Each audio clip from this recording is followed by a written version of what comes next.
Boa noite, amados irmãos, a paz do Senhor seja sobre toda a vida da igreja. Quero primeiro desejar um Feliz Natal a cada um dos irmãos, que Deus vos abençoe. Espero que tenham tido um dia 24 e hoje também um dia 25, dia que nós celebramos o Natal, que seja um dia maravilhoso, também juntamente com os familiares e amigos, que Deus vos abençoe de maneira poderosa.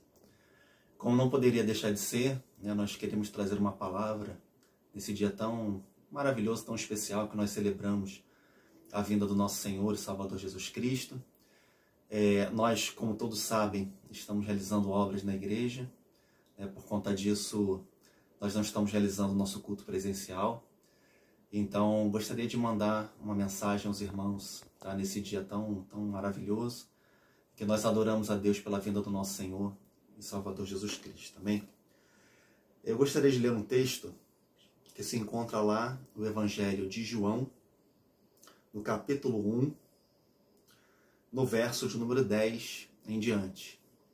João, Evangelho de João, capítulo 1, verso 10. A Bíblia diz assim: O Verbo estava no mundo, o mundo foi feito por intermédio dele, mas o mundo não o conheceu. Veio para o que era seu, e os seus não o receberam.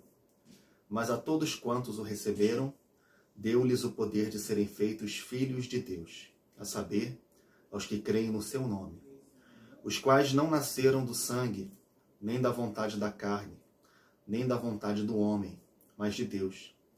E o Verbo se fez carne e habitou entre nós, cheio de graça e de verdade, e vimos a sua glória, glória como do unigênito do Pai. Oremos. Deus, em nome de Jesus Cristo, nós queremos entregar em Tuas mãos, ó Pai, a Tua palavra. Pedir, Deus, neste momento a Tua direção, Deus, que o Senhor fale aos corações. Abençoe, Deus, a vida do Teu povo, Deus, em nome de Jesus Cristo. Amém. Meus amados, eu gostaria de deixar uma reflexão com cada um dos irmãos, que o texto de João, ele fala sobre a vinda do nosso Senhor e Salvador Jesus Cristo. Que o Verbo, que é Jesus, a Bíblia fala que o Verbo estava desde o princípio, e o Verbo, nada do que foi feito se fez sem a presença dele, Jesus, o Deus Todo-Poderoso. E a Bíblia aqui no seu final nos fala que todos aqueles que creem em Jesus Cristo, Deus deu o poder de serem feitos filhos de Deus. E mais ainda aqui no verso de número 14, a Bíblia diz que nós vimos a sua glória, a glória como do unigênito do Pai.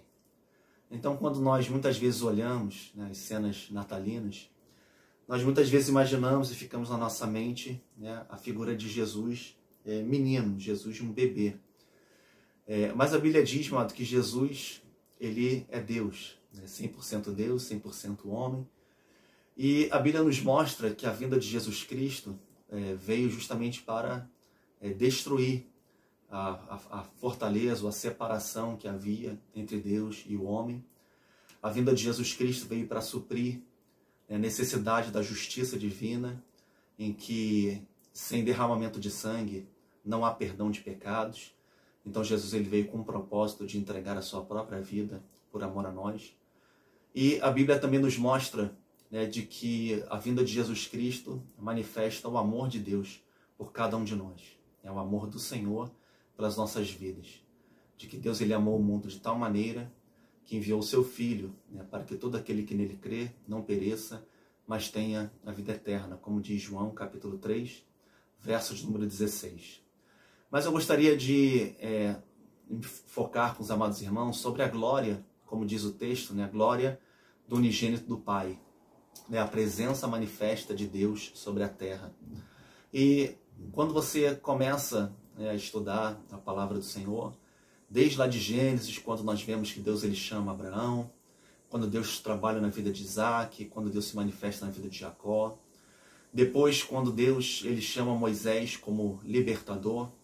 E a Bíblia, então, ela diz, lá em Êxodo capítulo 25, versos número 8, de que Deus, ele desejava com que os homens pudessem estar junto dele, de que pudesse ser feito um tabernáculo para a adoração de Deus.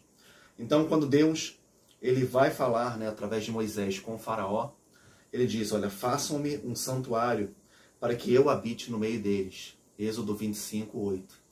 Então nós vemos que é o desejo de Deus habitar com o homem, e desde o princípio, né, desde o início, em Gênesis, também Êxodo e na sequência de toda a Bíblia, nós vemos que Deus deseja ter um relacionamento com o ser humano. E Deus então desejava manifestar a sua glória no meio do seu povo, né, do povo de Israel. E nós vemos então que o povo de Israel foi liberto do Egito. Nós vemos que o povo andou, né, pelo deserto, onde Moisés ele construiu o tabernáculo.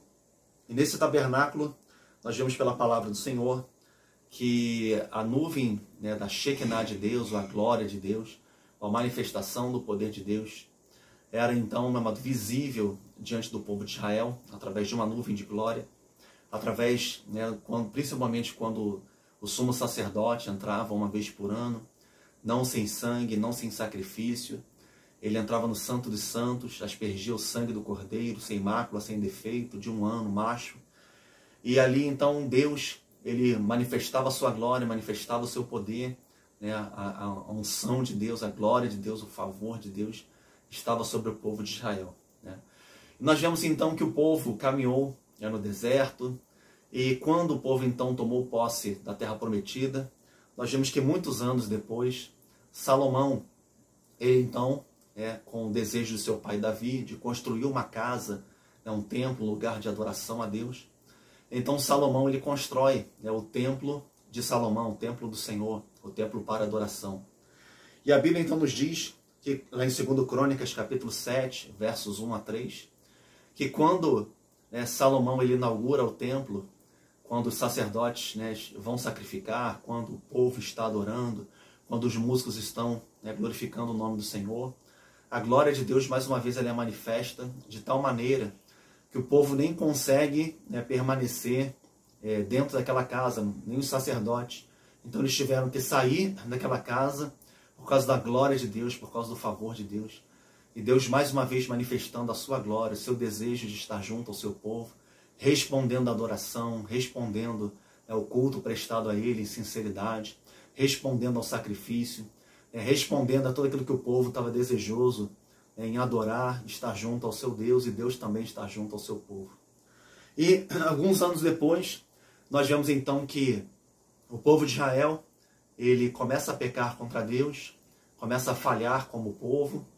Deus levanta, né, os seus profetas, traz diversas advertências, dizendo que o povo haveria então de ser entregue nas mãos dos seus inimigos, que eles haveriam de ser levados cativos, que eles haveriam novamente de ser feitos, né, escravos, perderiam a sua liberdade, a terra que eles tinham conquistado, eles iam perder.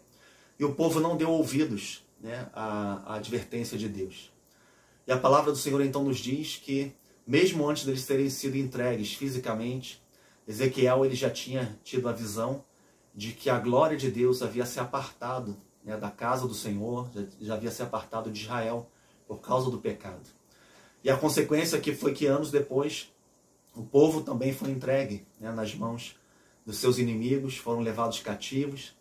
Mas Deus ele sempre havia colocado uma visão, né, de restauração, uma visão de transformação, uma visão de que ele haveria de novamente habitar no meio do seu povo, mesmo diante dos pecados, mesmo diante das falhas, Deus haveria de restaurar a comunhão dele, né, com os homens.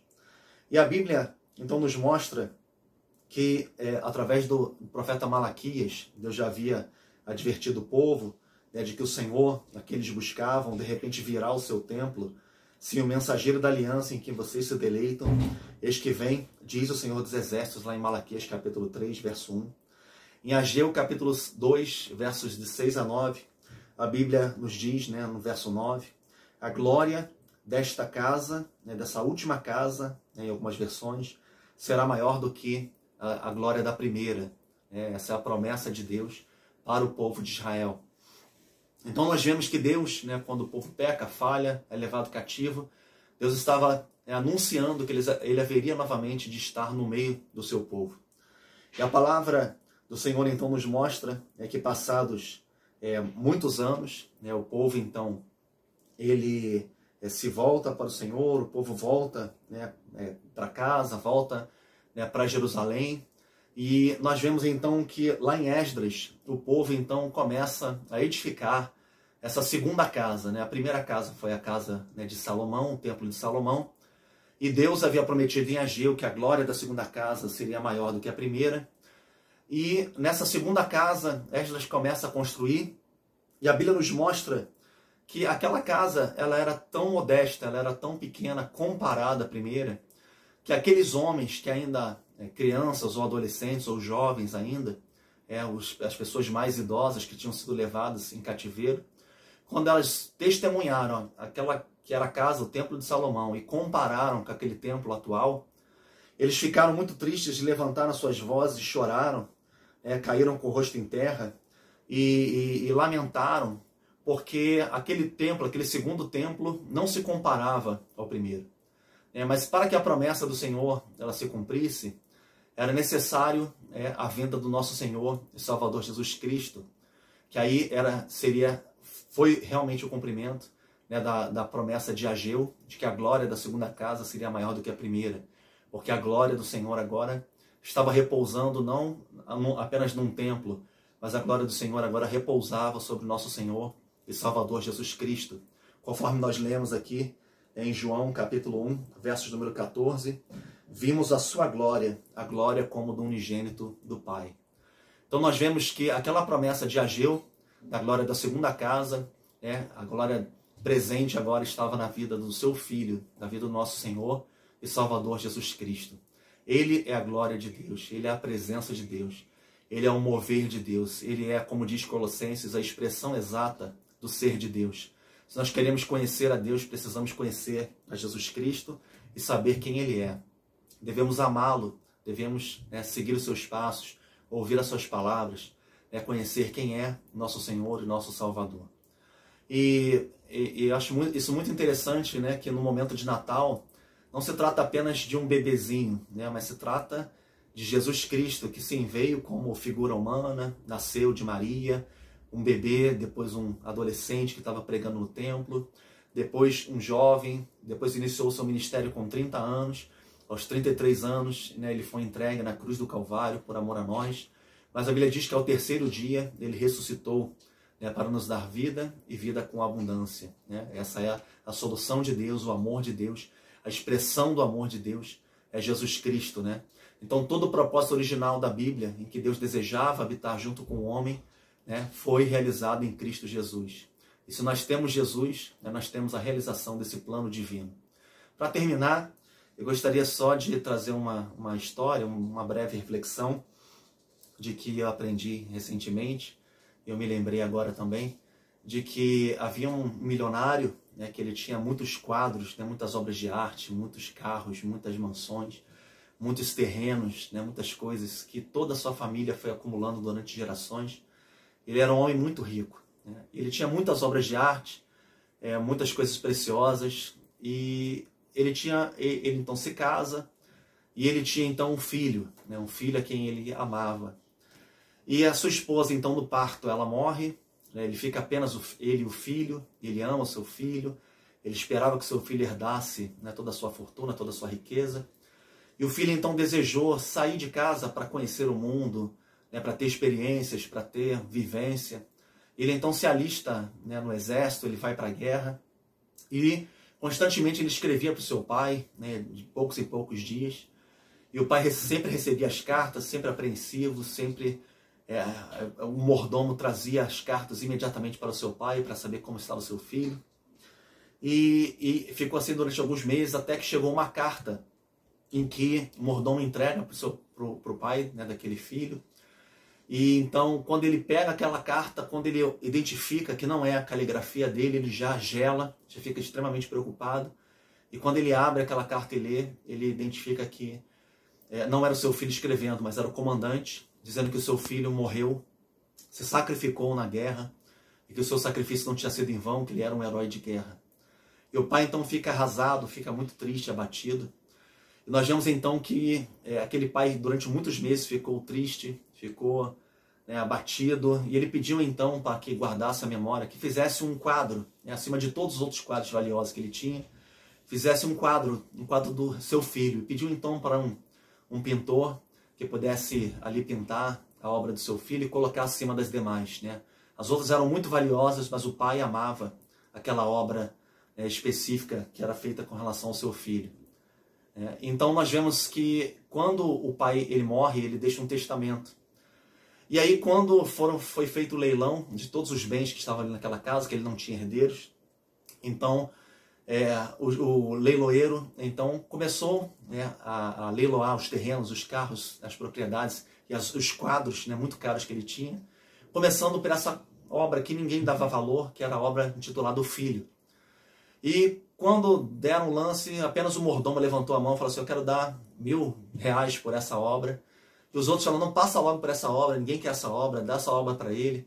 E o mordomo então arrematou aquela obra, e o leiloeiro então falou assim: então nós terminamos aqui o leilão. E todos os ricos daquela região falaram: mas como assim as obras de arte, os terrenos, os carros, aquilo que nós viemos aqui comprar? E o leiloeiro falou assim: não, o desejo deste homem que faleceu é que aquele que tem o filho, aquele que comprasse a obra, o filho, tivesse todas as demais obras, tudo aquilo que eu tenho pertence a ele. Então, o resumo desse exemplo, dessa parábola, é que assim também no mundo espiritual, quem tem o filho tem tudo. Quem não tem o filho não tem nada. Então esse é o propósito de Jesus Cristo ter vindo ao mundo para nos amar, para morrer por nós. Isso é Natal.